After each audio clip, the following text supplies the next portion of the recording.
இளையராஜா சாரை பொறுத்த வரைக்கும் 80ஸ்லேயே வந்து அவர் தன்னுடைய படங்களோட ரைட்ஸ் எல்லாம் வந்து அவர் எழுதி கொடுத்துருந்தார். முதல்ல ஃபர்ஸ்ட் வந்து எழுதி கொடுத்துருந்தாரு யார்கிட்ட, ப்ரொடியூசர் கிட்ட.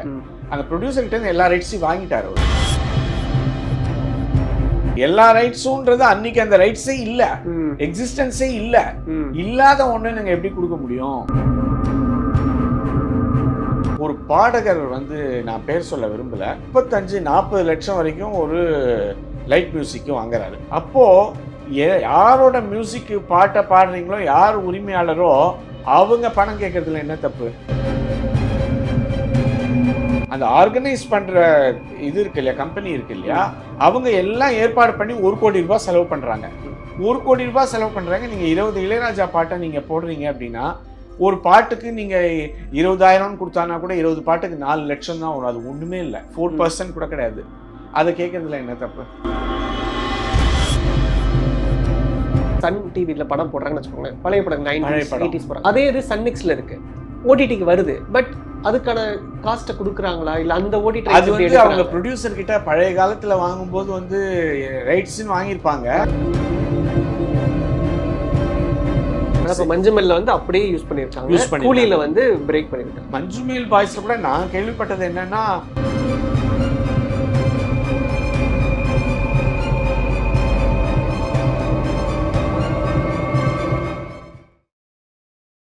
ஹாய், நான் விஜய் பரத். அண்ட் இன்னைக்கு வந்து ஒரு இம்பார்ட்டண்ட்டான டாபிக் வந்து நம்ம பேச போகிறோம். ஏன்னா இன்னைக்கு வந்து கரண்ட் செனாரியோவில் இந்த காப்பிரைட் அப்படிங்கிற ஒரு பிரச்சனை வந்து பரவலாக எல்லா பக்கத்துலையும் பேசப்பட்டு இருக்கு. நம்மளும் சில செலிபிரிட்டிஸை மீட் பண்ணுறப்போ அவங்க கிட்ட இதை பற்றி நம்ம கேட்குறோம். ஒவ்வொருத்தரும் ஒவ்வொரு கருத்துக்களை வந்து முன்வைக்கிறாங்க.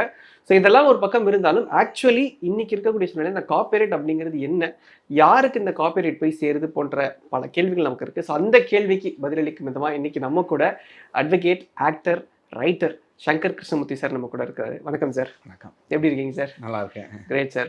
சார், இப்போ நீங்கள் வந்து திரைத்துறையில் பல ஆண்டுகளாக இருக்கிறீங்க. ஸோ உங்களுக்கு இண்டஸ்ட்ரியில் ஆக்சுவல் என்ன நடக்குது அப்படிங்கிறது எல்லாமே தெரியும். இப்போ பரவலாக வந்து மக்களுக்கு தெரியறது என்ன அப்படின்னா, ஒன்று ஓப்பனாக சொன்னால், இளையராஜா சார் வந்து தன்னோட பாட்டு காப்பிரைட் கேட்குறாரு. அதை என்ன பண்ணுறாங்க, மீம் மெட்டீரியலாகவே மாற்றிட்டாங்க. எதுக்கு வந்து இப்படி காப்பிரைட் கேட்குறாரு, பாத்ரூமில் பண்ணால் கூட காப்பிரைட் கொடுக்கணுமா அப்படின்ற அளவுக்கு இறங்கி போயிட்டு இருக்கிறாங்க. ஸோ பேசிக்கலி இந்த காப்பிரைட் அப்படிங்கிறது என்ன ஒரு விஷயம் சார்? நீங்கள் கேட்ட கேள்விக்கு ஒரு முதல் விஷயம் என்னன்னா, காப்பிரைட் அப்படிங்கிறது இன்டலெக்சுவல் ப்ராப்பர்ட்டி லால one of the rights. Okay, அறிவு சார்ந்த சொத்துரிமை அப்படின்னு சொல்கிறோம். அது என்ன, அது அறிவு சார்ந்த சொத்துரிமைன்னு நம்ம சொல்கிறோம் அப்படின்னா, இப்போ ப்ராப்பர்ட்டி அப்படின்னா நீங்கள் எதை சொல்வீங்க? நிலத்தை ப்ராப்பர்ட்டின்னு சொல்வீங்க. ஓகே, இதெல்லாம் வந்து இம்மூவபிள் அசட்ஸ் அப்படின்னு நம்ம சொல்கிறோம் இல்லையா? இப்போ நிலம் வந்து ஒரு ப்ராப்பர்ட்டி, வீடு வந்து ஒரு ப்ராப்பர்ட்டி, இதெல்லாம் நம்ம ப்ராப்பர்ட்டின்னு நம்ம சொல்கிறோம் பேசிக்லி. ஆனால் இந்த ப்ராப்பர்ட்டிலாம் இம்மூவபிள் அசட்ஸு. ஆனால் இது வந்து இதெல்லாம் பார்க்கக்கூடிய அசட்ஸு, கண்ணால் பார்க்கக்கூடிய அசட்ஸு, நீங்கள் தொட்டு பார்க்கக்கூடிய அசட்ஸு, அதாவது visible assets, tangible assets. Okay. ஆனால் காப்பிரைட் அப்படிங்கிறது வந்து அது வந்து இந்த மாதிரி செங்கல்லையோ மணல்லையோ கட்டினதோ ஒரு நிலம் சார்ந்ததோ கிடையாது. அறிவு சார்ந்த சொத்துரிமை, இன்டலெக்சுவல் ப்ராப்பர்ட்டி ரைட்ஸில் one of the rights. Therefore அதோட பலனை மட்டும்தான் நீங்கள் அனுபவிக்க முடியுமே தவிர அதை நீங்கள் தொட்டு பார்த்தோ முகர்ந்து பார்த்தோ உணர முடியாது. Invisible, intangible. ஸோ அப்படிப்பட்ட ஒரு வகை இன்டலெக்சுவல் ப்ராப்பர்ட்டி லாவில் பேட்டன்ட் லா, காப்புரிமை அப்படின்னு சொல்லக்கூடியது, அப்புறம் காப்பிரைட் லா, பதிப்புரிமை அப்படிங்கிறது, அதுக்கப்புறம் ட்ரேட்மார்க் லாஸ், அப்புறம் geographical good indicators, biodiversity laws, இதெல்லாம் வந்து அது கீழே வருது.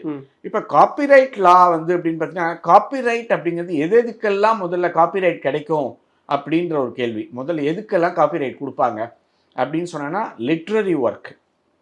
லிட்ரரி ஒர்க்குனா எழுத்துப்பணி, இலக்கிய பணி அப்படின்னு சொல்லக்கூடிய அந்த பணிக்கு நீங்கள் பாடல் எழுதுறது லிட்ரரி ஒர்க்கு. ஓகே, புஸ்தகம் எழுதுறது லிட்ரரி ஒர்க்கு, நாவல் எழுதுறது லிட்ரரி ஒர்க்கு, கதை எழுதுவது லிட்ரரி ஒர்க்கு, திரைக்கதை எழுதுவது லிட்ரரி ஒர்க்கு, இதெல்லாம் லிட்ரரி ஒர்க்கில் வரும். இது ஓகேயா?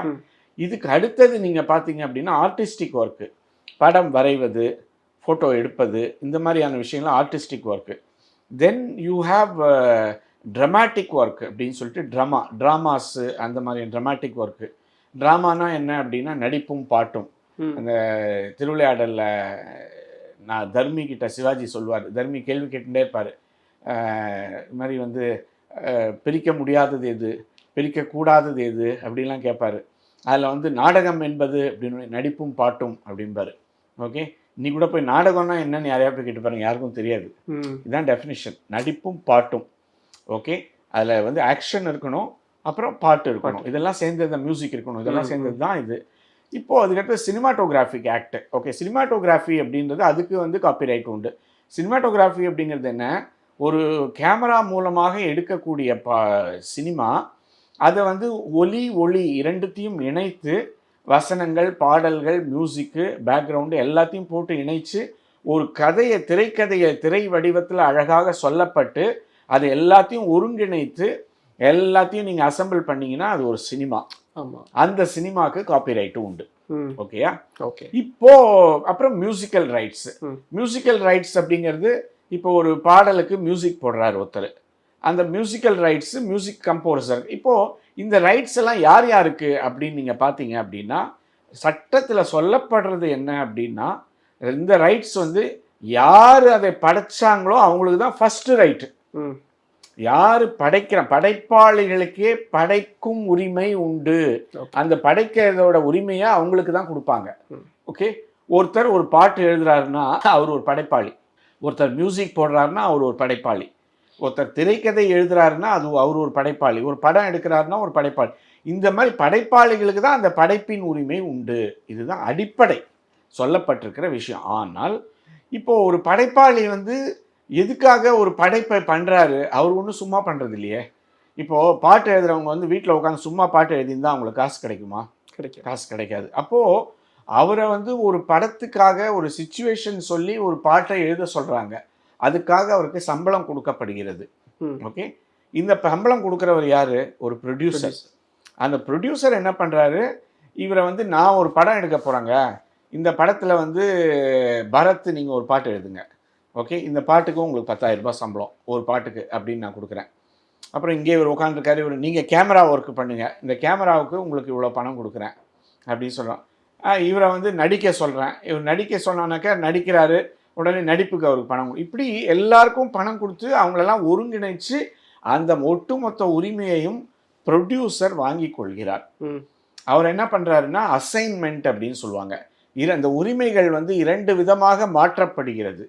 ஒருத்தரோட உரிமையை வந்து 2 விதமாக மாற்றுவாங்க. ஒன்று அசைன்மெண்ட்டு, இன்னொன்று லைசன்ஸ். ஓகே, அசைன்மெண்ட்டு அப்படிங்கிறது ஒட்டு மொத்தமாக எழுதி கொடுத்து விடுது. நான் சம்பளம் வாங்கிட்டு இதில் வேலை செய்கிறேன், இதன் சம்பளம் வந்து இந்த படத்துக்காக நான் மியூசிக் போடுறேன், அதனால நான் போட்ட மியூசிக் அனைத்தும் அந்த ப்ரொடியூசருக்கே சொந்தம் அப்படின்னு நான் மொத்தமாக எழுதி கொடுத்துறேன், எல்லா உரிமைகளும் அவர்களுக்கே சொந்தம் அப்படின்னு. இது வந்து ஒரு 1950, 60, 70லலாம் இப்படி தான் நடந்தது. அப்போது ஏவிஎம் அப்படின்னு பெரிய ஸ்டுடியோ, வாகினின்னு பெரிய ஸ்டுடியோ, பிரசாத்னு ஸ்டுடியோ, ஜெமினி ஸ்டுடியோ, இவங்கெல்லாம் இருந்தாங்க. இந்த ஸ்டுடியோஸ்லாம் என்ன பண்ணுவாங்கன்னா, இந்த ஸ்டுடியோக்குள்ளேயே வந்து ஆட்கள்லாம் கூட்டிகிட்டு வந்து மியூசிக் டைரக்டர்ஸை வச்சு, திரைக்கதை ஆசிரியர்கள் ஒரு பெரிய டீமை வச்சு அவங்கள திரைக்கதை அமைச்சு நடிகர்களுக்கெல்லாம் பயிற்சி கொடுத்து அவங்கள நடிக்க வச்சு ஒட்டு மொத்த படத்தையும் இந்த ஸ்டுடியோலேயே எடுப்பாங்க. இந்த ஸ்டுடியோவில் எடுத்து முடிச்சுட்டு எல்லார்கிட்டையும் அந்த இது வாங்கிப்பாங்க, அசைன்மெண்ட் வாங்கிப்பாங்க. வாங்கிட்டு அவங்களோட படைப்பு எல்லாம் வந்து இந்த படத்துக்காக இவ்வளவு சம்பளத்துக்காக ஒட்டு மொத்தமாக நாங்கள் எழுதி கொடுத்துட்றோம்னு கொடுப்பாங்க. ஸோ எல்லாமே அவங்களுக்கு போயிடும். So producer will have all the rights. இதுதான் வந்து அடிப்படையாக இருந்த விஷயம். Okay sir. காலம் மாற மாற என்னாச்சு அப்படின்னா, இப்போ அன்னைக்கு வந்து வெறும் தேட்டரில் மட்டும்தான் படம் பார்க்கக்கூடிய நிலைமை இருந்தது. எல்லாரும் வந்து சினிமாவை எங்கே பார்ப்பீங்க? தேட்டரில் தான் போய் பார்ப்பீங்க. வேற எங்கேயும் பார்க்கறதுக்கு உங்களுக்கு சான்ஸே கிடையாது. தேட்டரில் பார்ப்பீங்க, ரேடியோவில் ஒலிச்சித்திரம்னு ஒன்று வரும். உங்கள் ஜென்ரேஷனுக்குலாம் அது தெரியுமான்னு கூட தெரியல. ஸோ இப்படி வந்து இது அப்படி அவ்வளோதான் இருந்தது. 2 மீடியம் தான் இருந்தது, திரையும் ரேடியோவும் தான். காலம் மாற மாற என்னாச்சு அப்படின்னா 1975 டெலிவிஷன் உள்ளே வந்தது. ஓகேயா? டெலிவிஷனில் பாடல்களை ஒளிபரப்ப ஆரம்பித்தாங்க. டெலிவிஷனில் காட்சிகளை கட் பண்ணி ஒளிபரப்ப ஆரம்பித்தாங்க. இந்த காமெடி சீன்ஸ், ஓகே, அதை தனியாக ஒளிபரப்ப ஆரம்பித்தாங்க. அப்புறம் ஒரு பேட்டி எடுக்கும்போது ஒரு உணர்ச்சி பூர்வமான சீன் அப்படின்னு அதை எடுத்து போடுவாங்க, ஒரு நடிகரோட பேட்டி எடுக்கும்போது. இப்படிலாம் போட்டு படத்தையே போடுவாங்க, அவார்டு வின்னிங் ஃபிலிம்ஸை போடுவாங்க. இதுக்கெல்லாம் ரைட்ஸை அவங்க வாங்கிப்பாங்க. அந்த ப்ரொடியூசர்கிட்டேருந்து என்ன பண்ணுவாங்க அப்படின்னா, இந்த படம் போடுவதற்கு உங்களுக்கு இவ்வளவு லட்சம் ரூபாய் பணம், இந்த அவார்டு படத்தை நீங்கள் எங்களுக்கு கொடுத்தீங்கன்னா நாங்கள் வந்து ஒரு முறை ஒளிபரப்புவதற்கோ அல்லது 10 முறை ஒளிபரப்பு, ஒரு வருஷம் இந்த மாதிரி ஏதாவது ஒரு டைம் வாங்கிப்பாங்க. 5 வருஷம் நாங்கள் எவ்வளோ தடவை வேணால் ஒளிபரப்பிப்போம். இந்த 5 வருஷம் ஒளிபரப்புறதுக்கு உங்களுக்கு 5 லட்சம் பணம் அப்படின்னு கொடுத்துருவாங்க. அப்போல்லாம் பெரிய அமௌண்ட்டு. 5 lakhsன்னு கொடுத்தீங்கன்னா ஒரு படத்தோட ப்ரொடக்ஷன் காஸ்ட்டே ஒரு 20 லட்சம் இருக்கும். அதில் 5 லட்சம் உங்களுக்கு டெலிவிஷன்லேருந்தே வருது அப்படின்னா அது பெரிய விஷயம். அதனால டெலிவிஷன் அந்த அப்போ பிளாக் அண்ட் ஒயிட் டெலிவிஷன், அதுக்கடுத்தது அது என்னாச்சு கலர் டெலிவிஷன் ஆச்சு. அப்போ கலர் டெலிவிஷன் ஆகும்போது என்னாச்சுன்னா நம்ம அந்த கிராமஃபோன் இசைன்ற அந்த ரெக்கார்டு அதில் நம்ம பாட்டு கேட்டுட்டு இருந்தோம். அது போய் அதுக்கப்புறம் ஒலி நாடா அப்படின்னு சொல்லிட்டு நீங்கள் கேசட்ஸ் வந்தது. கேசட்ஸ் எல்லாரும் கேசட்ஸ் போட்டு விற்க ஆரம்பிச்சாங்க. இந்த கேசட்ஸ் வித்தே ஒரு கம்பெனி வந்து இந்தியாவின் ஒரு மிகப்பெரிய கோடீஸ்வர கம்பெனி, உங்களுக்கு தெரியும் எந்த கம்பெனின்னு தெரியுமா? T Series. அவங்க இந்த கேசட்லேயே வந்து அவங்க மிகப்பெரிய கோடீஸ்வரர்களானாங்க அவங்க, டி சீரிஸ். அந்த மாதிரி அடுத்த கட்டம். அடுத்தது அந்த கேசட் வந்து என்னாச்சு அப்படின்னா சிடி ஆச்சு. ஓகே, சிடி பிளேயர் அப்படின்னு வந்தது. சிடிக்கு அடுத்தது வந்து என்னென்னா சிடி கூட தேவையில்லை, மெட்டீரியலே தேவையில்லை, இனிமேல் இதெல்லாம் தேவையில்லை. ஃப்ளாப்பி டிஸ்க் அது இது அதெல்லாம் எதுவுமே தெரியல, கம்ப்யூட்டர் இருந்தாச்சு, எல்லாம் வந்துச்சு. இன்டர்நெட் 1995-96 வந்தது இந்தியாவுக்கு. இன்டர்நெட் வந்ததுக்கப்புறம் இன்டர்நெட்லேயே நீங்கள் பாடலை டவுன்லோட் பண்ணிக்கலாம். இன்டர்நெட்லேயே நீங்கள் வந்து படத்தை டவுன்லோட் பண்ணி நீங்கள் படத்தை இப்படி கொஞ்சம் கொஞ்சமாக அட்வான்ஸ்மெண்ட்ஸ் வந்துகிட்டே இருந்தது.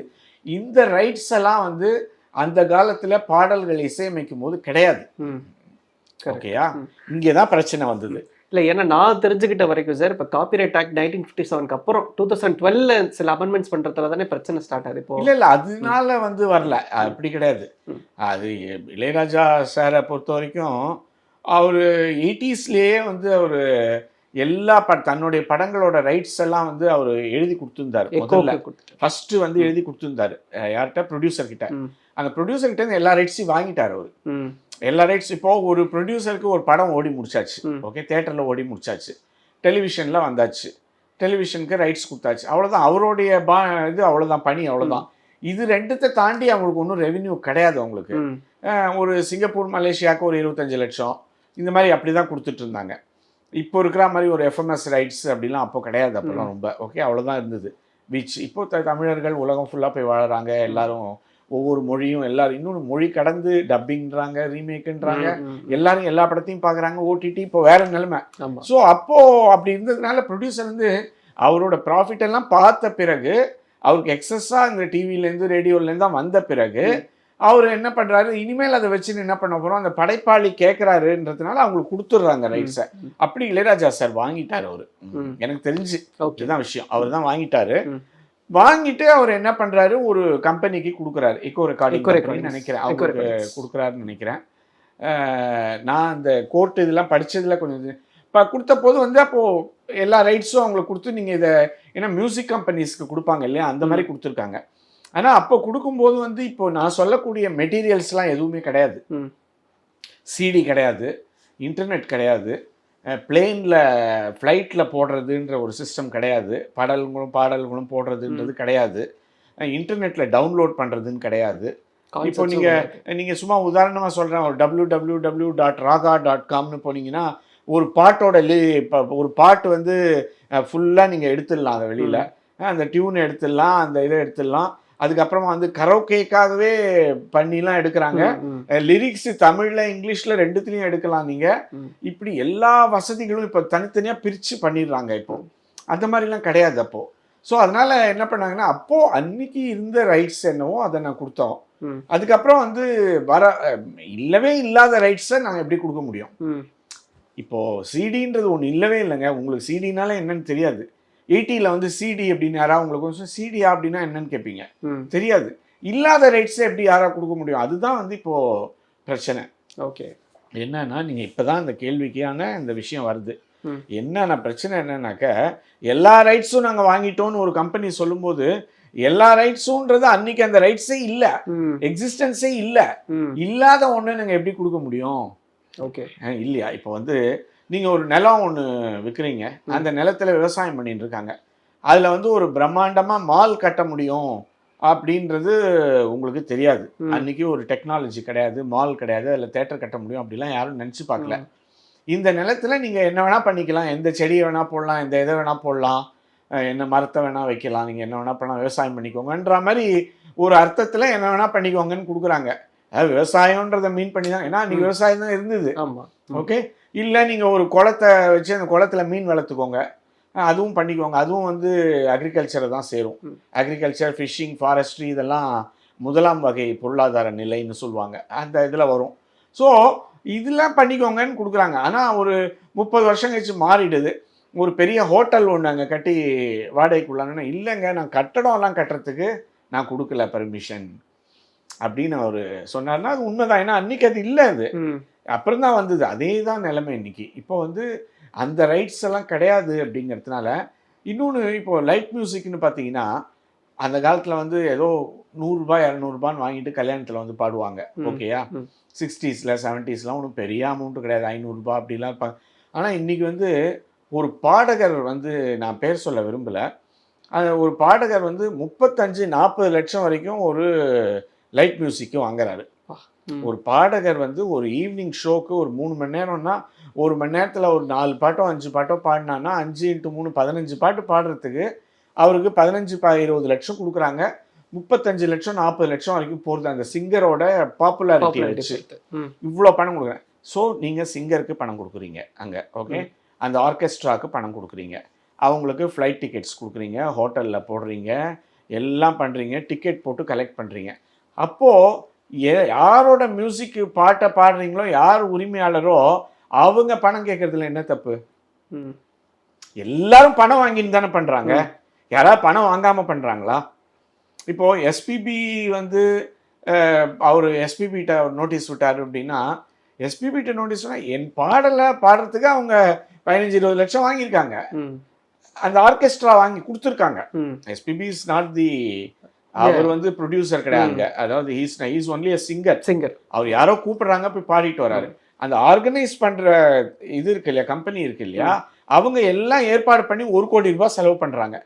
1 கோடி ரூபாய் செலவு பண்றாங்க. நீங்க 20 இளையராஜா பாட்டை நீங்க போடுறீங்க அப்படின்னா, ஒரு பாட்டுக்கு நீங்க 20,000 கொடுத்தானா கூட 20 பாட்டுக்கு 4 லட்சம் தான் வரும். அது ஒண்ணுமே இல்லை, 4% கூட கிடையாது. அதை கேட்கறதுல என்ன தப்பு? அதுதான் விஷயம், ஓகே. இதுதான் விஷயம்.